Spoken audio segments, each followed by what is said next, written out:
Hello. J'ai longtemps redouté le jour où je tournerai cette vidéo. Mais la vie est cruelle et ce jour est arrivé. J'ai longtemps hésité également à tourner cette vidéo. Par pudeur ou par peur du jugement. Mais j'ai ressenti le besoin de la faire comme moyen d'expression, comme hommage, comme défouloir. Et voilà. Mon père est décédé le 23 avril 2021. Ceux qui me connaissent savent que nous étions très proches. Nous avons traversé énormément d'épreuves ensemble. Et aujourd'hui, j'aimerais parler de lui, de vous parler de ce qu'il était, vous parler de ce qu'il a traversé.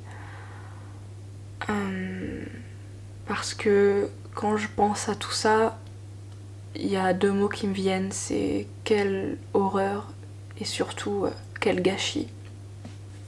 Tout a commencé en septembre 2017, où mon père m'a fait une des pires annonces à laquelle je pouvais m'attendre.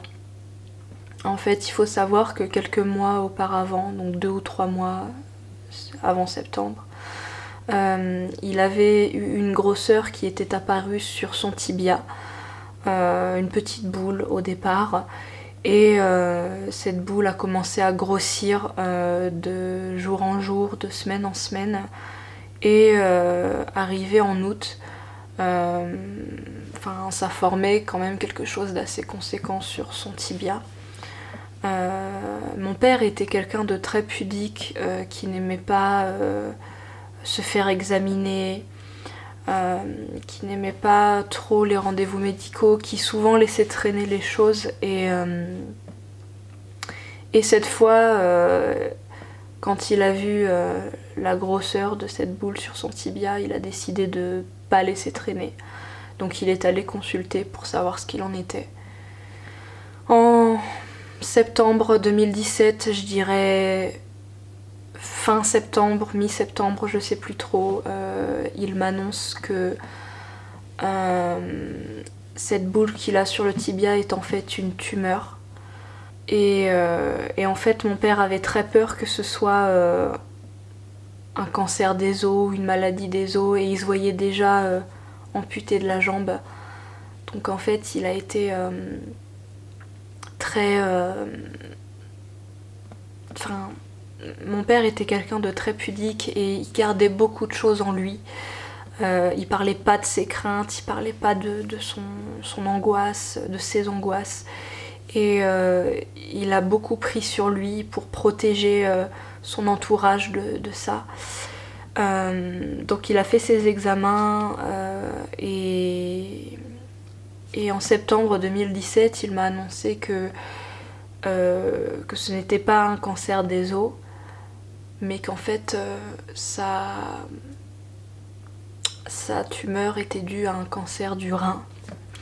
En fait, il faut savoir que lorsqu'on a un cancer à un organe en particulier, d'autres organes sont touchés.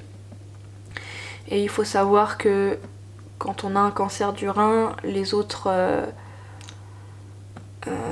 effets, si je puis dire, sont que on peut avoir des soucis au niveau des poumons et au niveau des os. Donc mon père en fait était atteint d'un cancer du rein avec métastase au poumon et tumeur osseuse, tumeur au niveau du tibia. Voilà. Donc quand il m'a annoncé ça, j'y ai pas tout de suite cru, j'ai pas tout de suite réalisé ce que ça impliquait, j'ai pas tout de suite compris ce qui se passait. il n'a pas voulu en parler autour de lui, il n'a pas voulu se confier parce que il voulait préserver ses proches. Il savait pas non plus ce qui allait se passer pour lui, il voulait pas se parasiter avec des angoisses ou des peurs émanant de personnes extérieures, donc il a décidé de rester très discret là-dessus. Donc il n'y avait que moi qui étais au courant. Il a donc été pris en charge par les meilleurs médecins de Paris pour son cancer. Il a d'abord subi une opération au niveau du tibia pour lui retirer sa tumeur. Mon papa était quelqu'un de très fort, de très vaillant, ça a toujours été un warrior, je l'ai toujours appelé mon warrior. Il a d'abord été du coup opéré du tibia. Il a toujours été très positif dans sa façon de voir les choses, il a toujours pris les choses avec beaucoup de recul. Il m'avait d'ailleurs envoyé une photo à sa sortie de bloc après son opération pour me montrer que tout allait bien, souriant, le pouce en l'air comme un warrior. Quelques semaines plus tard, je dirais, parce qu'il fallait que ce soit rapide, les médecins lui ont retiré un rein parce que son cancer avait détruit un de ses 2 reins et ils lui ont donc retiré. À ce moment-là, ça a été une des premières fois où j'ai vu mon père faiblir parce qu'on te retire un organe, forcément, donc c'est quelque chose de pas anodin. Mais il a quand même gardé le cap. Voilà. Par la suite, il a eu des complications suite à son opération au niveau de la jambe. Il ne pouvait plus marcher normalement, donc il a pendant très longtemps marché en béquille avant de devoir se refaire opérer. En se faisant réopérer,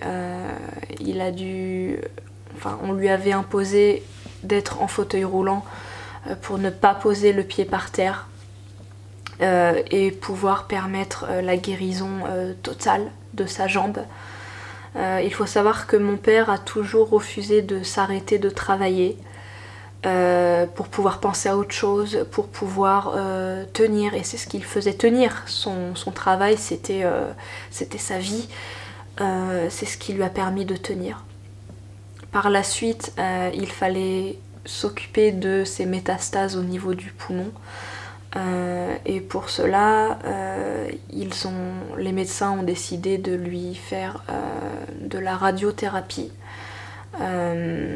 Donc ce sont des rayons à base de rayons, on irradie les métastases présentes sur l'organe. Ce sont des rayons ultra précis avec des machines ultra précises. Donc voilà, mon père a subi plusieurs séances de radiothérapie pour éliminer les métastases qu'il avait au poumon. J'avoue que moi-même, c'était difficile pour moi de réaliser qu'il était malade. Lui-même me disait d'ailleurs qu'il ne se sentait pas malade en fait, qu'il se sentait plutôt bien. Que seules les séances de radiothérapie ou les opérations le ramenaient à cette réalité. Mais il a toujours été bien portant, il a toujours été en bonne santé, surtout qu'il faut savoir que mon père n'a jamais bu, n'a jamais fumé, a toujours eu une hygiène de vie impeccable, il mangeait équilibré. Mon père a toujours été très sportif, en tout cas était très sportif. Il a arrêté le sport par la suite, mais c'était un sportif, mon papa. Les mois ont passé et au fur et à mesure du temps, les médecins ont découvert que des métastases apparaissaient dans le corps de mon père petit à petit, les unes après les autres. Il a fini par avoir des métastases qui lui sont apparues au niveau du cerveau. Du coup, mon père a suivi des des séances de radiothérapie, comme pour les poumons, pour irradier ses métastases, avec du matériel et des équipements très précis qui ont permis de lui irradier correctement les métastases au niveau du cerveau. Mon père avait un suivi extrêmement pointu en ce qui concerne sa santé. Il était suivi par un médecin qui suivait de très près l'évolution de sa maladie, l'évolution de son état. À un moment donné, les médecins se sont rendus compte que les métastases apparaissaient toujours, malgré les séances de radiothérapie. En fin 2018, ils ont fini par annoncer à mon père qu'il ne guérirait jamais de son cancer, que c'était un cancer métastasé, donc qui ferait apparaître des métastases continuellement dans son corps, et que là l'objectif était de le faire vivre le plus longtemps possible, mais qu'il ne pourrait pas guérir. Je voulais pas y croire en fait, je voulais pas croire que mon père n'allait pas guérir, n'allait pas s'en remettre, je voulais pas croire que mon père n'allait pas un jour rire avec moi de tout ça et se dire que c'était un mauvais moment à passer. Mon père a accepté la chose et selon lui, son objectif était de tenir le plus longtemps possible jusqu'à création, élaboration d'un médicament ou d'un traitement qui lui permettrait de guérir et qu'il se porterait volontiers cobaye pour tester ce traitement. Du coup, en 2019, il a fallu prendre une décision sur comment faire pour suivre mon père au mieux. Et là, deux solutions étaient possibles, soit suivre une immunothérapie, soit suivre une chimiothérapie médicamenteuse. Il faut savoir donc que l'immunothérapie est beaucoup moins violente qu'une chimiothérapie pour l'organisme. Mais malheureusement, l'immunothérapie étant très coûteuse, n'est réservée entre guillemets qu'aux personnes étant dans un état critique. Ce n'était donc pas le cas de mon père qui était plutôt bien portant, ne montrait pas de signes extérieurs graves. Donc l'immunothérapie n'a pas pu être choisie pour son cas. Il a donc été décidé que mon père suivrait une chimiothérapie. La première prise de sa chimiothérapie médicamenteuse a eu lieu en novembre 2019. Et ça a été la première fois que mon père s'est senti vulnérable. Et ça a été la première fois où il a senti son état se dégrader avec la chimiothérapie. Ce n'est pas rien, c'est quand même un lourd traitement. Et c'était la première fois qu'il sentait où il ressentait qu'il était malade. En décembre 2019, mon père a attrapé une infection pulmonaire assez grave. Il est resté hospitalisé plusieurs jours, plusieurs semaines. Lui pensait par la suite et avec beaucoup de recul qu'il avait contracté le virus du corona. Parce que à ce moment-là, paraît-il, il y avait déjà des cas en France. Mais ça, on ne le saura jamais puisqu'il n'a pas fait les tests, la prise de sang qui permettait de savoir s'il avait contracté le virus. Quoi qu'il en soit, j'ai eu très peur pour lui cette année-là, ce mois-là, parce qu'il souffrait le martyre et qu'il était très mal en point. Quoi qu'il en soit, mon père a guéri de son infection pulmonaire. Il a continué à prendre sa chimio. Les semaines ont passé, les mois ont passé, le dosage de la chimio a été défini, la posologie également. La maladie arrivait à être contrôlée. Les semaines passent, les mois passent, mon père est toujours sous chimio, il est suivi régulièrement par des spécialistes qui lui disent que apparemment la chimio fonctionne bien, que les métastases présentes à certains endroits ont diminué, que les métastases qui étaient présentes à son cerveau puis à son poumon s'étaient totalement résorbées, qu'on était sur la bonne voie. Arrive novembre 2020 où mon père m'annonce que les médecins lui ont trouvé un épanchement péricardique au niveau du cœur. Et là, je prends peur. Je prends peur parce que c'est le cœur et c'est pas rien. Il faut l'opérer le plus rapidement possible parce qu'on ne sait pas depuis quand il l'a exactement. On ne sait pas à quelle vitesse l'épanchement augmente. Donc mon père est opéré en novembre 2020 du cœur pour ponctionner le liquide, ponctionner son épanchement péricardique. Mon père me tient au courant après son opération, me dit que tout se passe bien, que tout s'est bien passé, qu'il se sent plutôt bien mais que c'est un peu douloureux forcément, qu'on lui ponctionne encore un peu de liquide et que c'est un peu douloureux mais qu'il va faire avec de toute façon, qu'il n'a pas le choix. Un vrai warrior.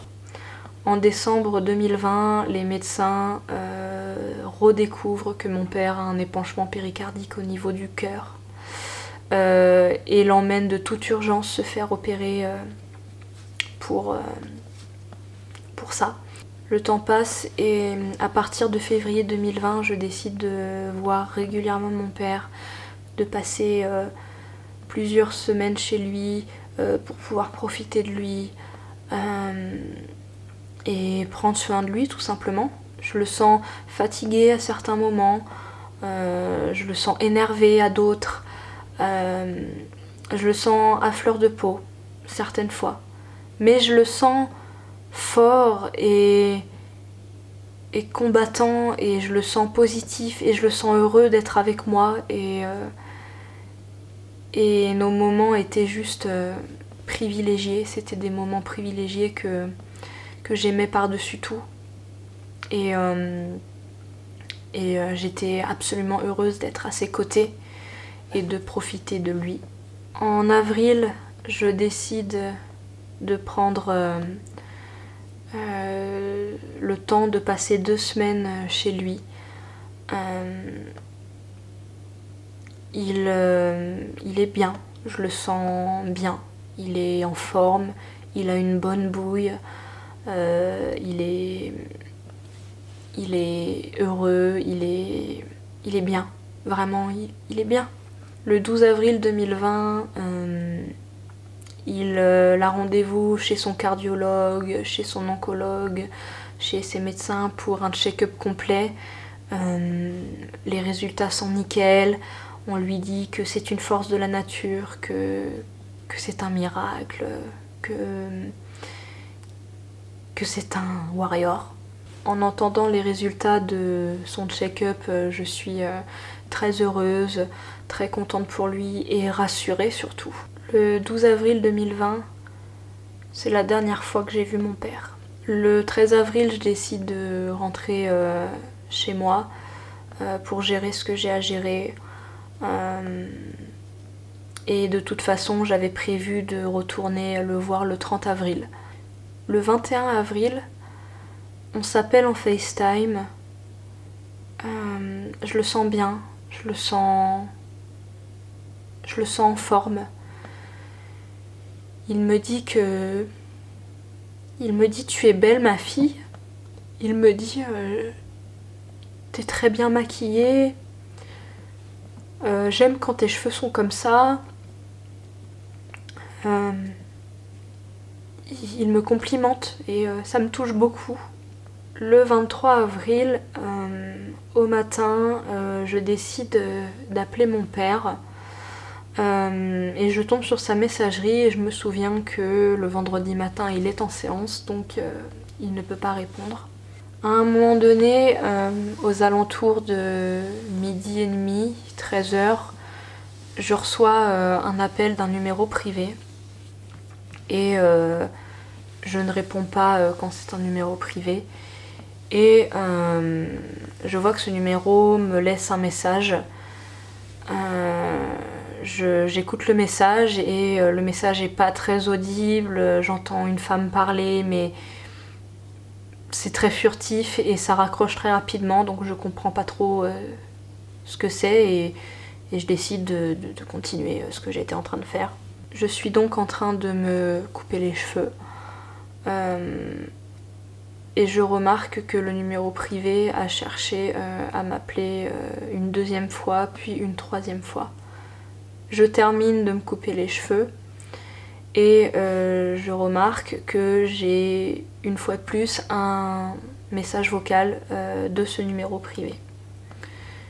J'écoute le message vocal et il y a une femme qui me dit oui bonjour, je suis docteur je sais plus quoi du SAMU 93 et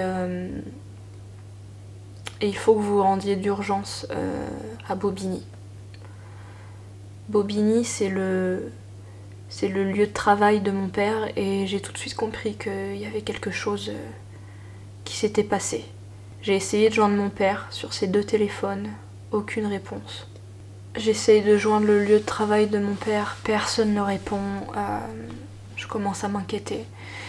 Et là, je me suis souvenu que mon père m'avait toujours dit, m'avait donné un numéro et m'avait toujours dit s'il se passe quelque chose ou s'il y a un problème, appelle ce numéro. Donc j'appelle le numéro, j'ai la personne au bout du fil. Je lui demande ce qui se passe, je lui dis que j'ai reçu un appel du SAMU. Et là on me dit ton père était en séance ce matin, il a fait un malaise et il s'en est jamais remis. Et là, la première chose que je réponds, c'est pas vrai. Parce que c'était pas possible pour moi en fait. Et j'ai eu l'impression que on m'infligeait la pire gifle de toute ma vie, que le ciel me tombait sur la tête, que tout se fracassait dans ma tête et je me suis effondrée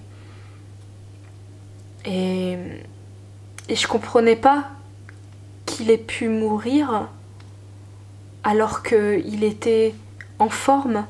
J'ai pris mes affaires, j'ai pris la route pour rejoindre le lieu où habitait mon père et ça a été très compliqué à encaisser, très, très dur, je comprenais pas. Puisque mon père est décédé sur son lieu de travail, il y a une enquête qui a été ouverte et le corps de mon père a d'abord été gardé à l'Institut médico-légal de Paris pour mener des examens externes pour déterminer la cause de sa mort. On m'a expliqué que mon père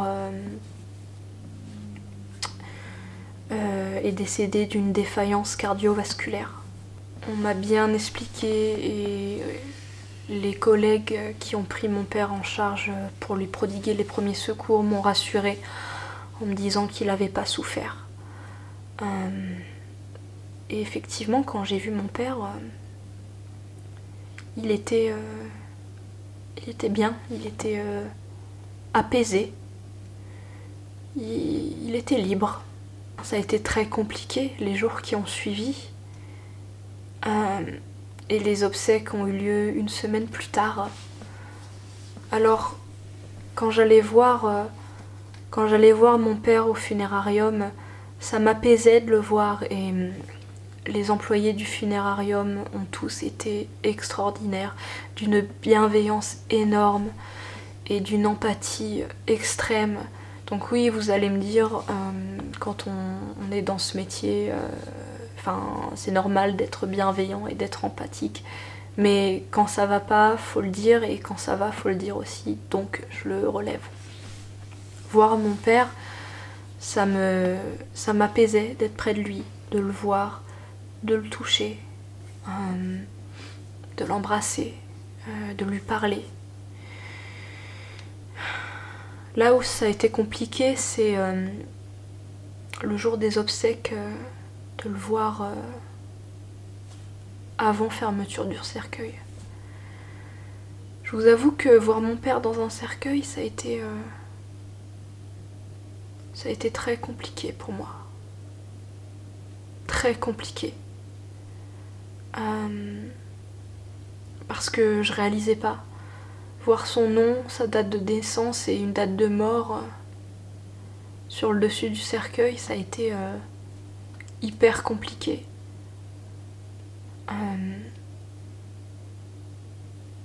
C'était... Là, tu réalises et tu te dis... on n'est pas dans un film, c'est pas un cauchemar. Enfin, je vis un cauchemar depuis qu'il est parti. Mais là, quand tu le vois dans le cercueil, tu te dis... c'est fini, quoi. Les obsèques se sont très bien passées, il a eu la cérémonie qu'il méritait. Ça a été... Je crois que je réalise pas encore. Depuis... J'attendais vraiment les obsèques pour commencer à faire mon deuil. Je suis clairement dans l'étape du déni parce que j'ai l'impression qu'il est encore là, qu'il est juste parti en voyage et qu'il n'est pas joignable pour le moment, mais qu'il va m'appeler, qu'on va se faire un FaceTime et qu'il va me dire que tout va bien, qu'il est là pour moi, parce qu'il a toujours été là pour moi, et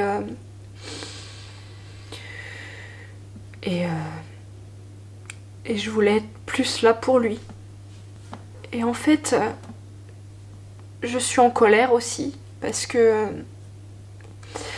c'est pas juste. Mon père était quelqu'un de très gentil, un vrai gentil. Je dis pas ça parce que c'est mon père, mais il était aimé de tous, aimé de tous. Quand je suis allée récupérer ses affaires à son travail, il y avait des fleurs devant sa porte avec une bougie. À la cérémonie, il y avait tellement de gens qui étaient présents, tellement de gens qui étaient tristes, tellement de gens qui pleuraient, tellement de gens qui étaient bouleversés par sa perte. Et il était vraiment apprécié, il était bienveillant, il était gentil, il était droit, il avait des valeurs et c'est pas juste, il méritait pas ça. Il méritait pas ça. Sa gentillesse était sa plus grande qualité, mais aussi sa plus grande faiblesse, puisqu'il a permis à une perverse narcissique de le détruire pendant plus de 22 ans. Il se battait sur plusieurs fronts. Il se battait contre sa maladie. Il se battait pour sa liberté. Il se battait pour l'amour de ses enfants. Enfants qui pendant très longtemps ont refusé de le voir parce que ils ont subi un lavage de cerveau énorme. Ils méritaient pas ça. Je me souviens d'une conversation qu'on avait eue il y a quelques mois où il me disait, il parlait souvent de la mort, il parlait souvent de... La mort lui faisait pas du tout peur. Il disait souvent que moi je laisserais une empreinte sur Terre de par ma présence sur les réseaux sociaux, de par ma musique, de par plein de choses, et que lui ne laisserait pas forcément de traces de son passage sur Terre. Et je voudrais que tu saches, papa, que si, t'as laissé beaucoup de choses, t'as laissé beaucoup de gens derrière toi, que t'étais très aimé, et que y a beaucoup de gens qui se remettront jamais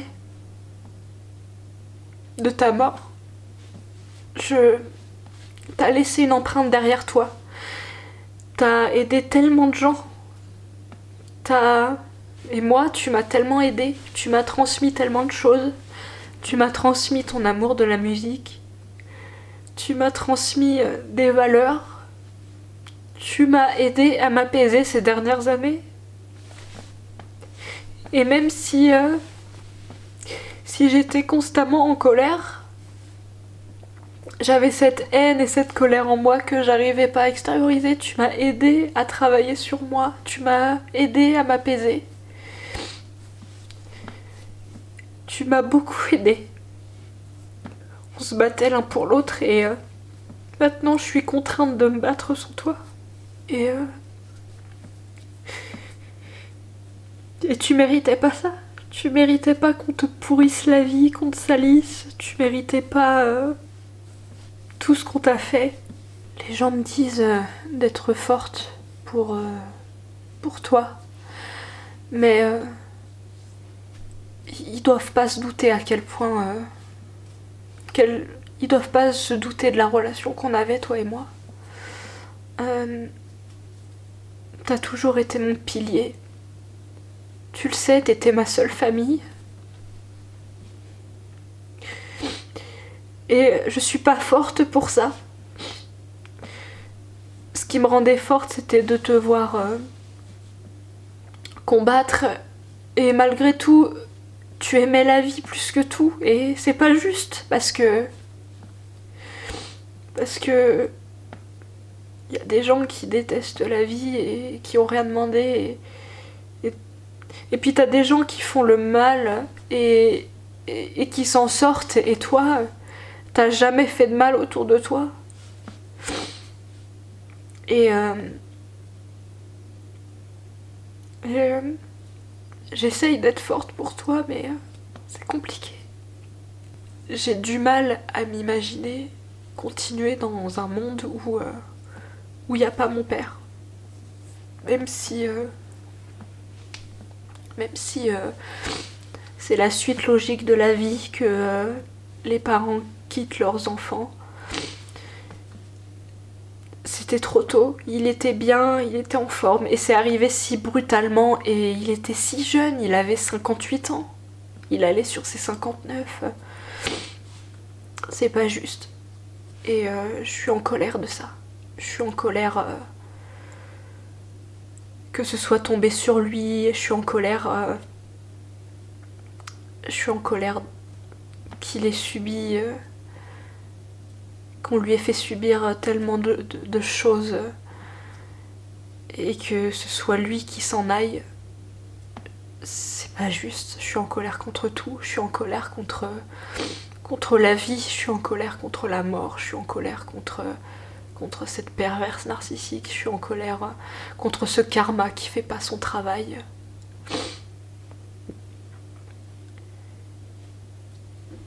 Mais lui...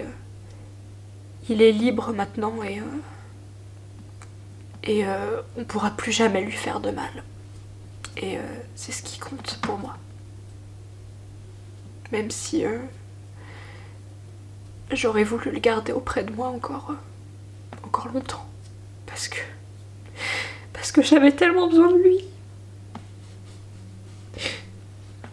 Parce que j'avais tellement besoin de mon papa. De par cette vidéo, je voulais m'exorciser un peu sur ce qui s'était passé, partager, parce que des gens endeuillés, il y en a des millions, des milliards, et quand ça arrive aux autres, on se dit toujours ah ouais, quand même ça doit être dur, mais quand ça t'arrive à toi, c'est dur, c'est vraiment dur, c'est vraiment dur. Mais je voulais aussi rendre hommage à mon papa, laisser une trace de lui, positive. Mon père était quelqu'un de... Mon père a toujours été un sportif dans son enfance et son adolescence. Il a pratiqué le judo très jeune, puis il a pratiqué le foot, puis il a pratiqué le rugby.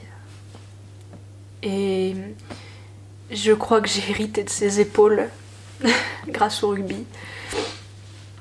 Et il aimait beaucoup la musique. Il a appris le piano très jeune et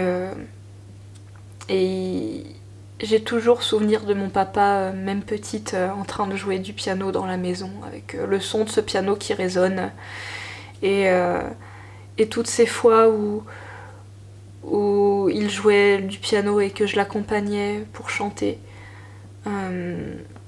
Il avait l'oreille, mon papa, et quand il voulait, ça pouvait être un très bon chanteur.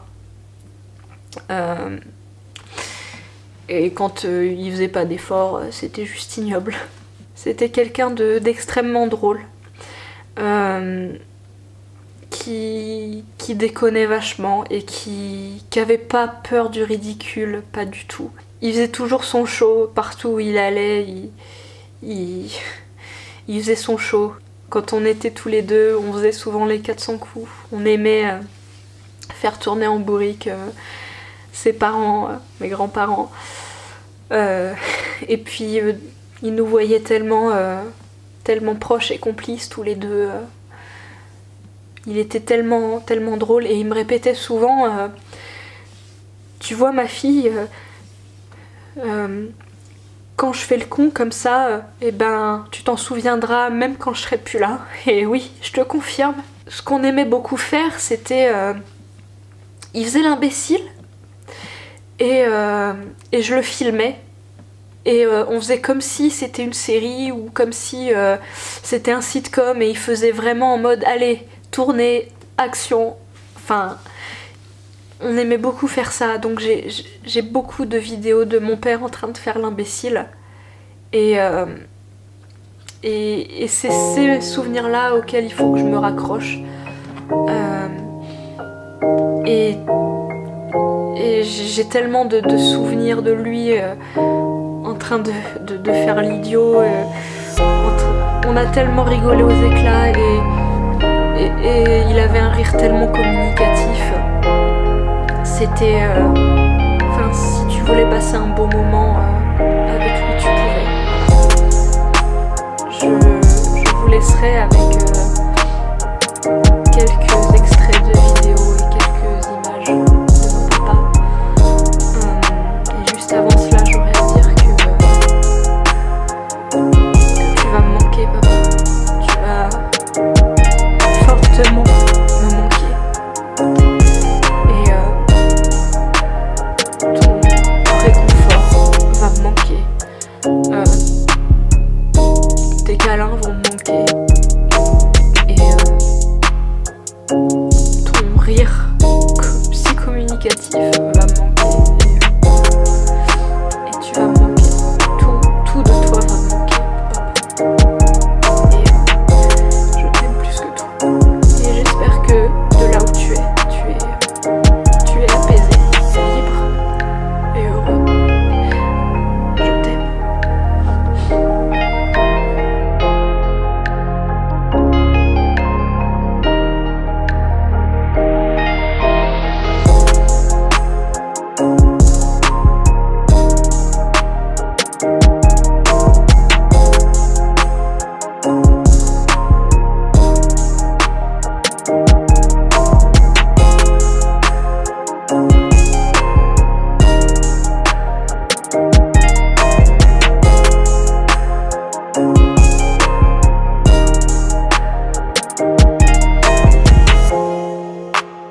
Thank you.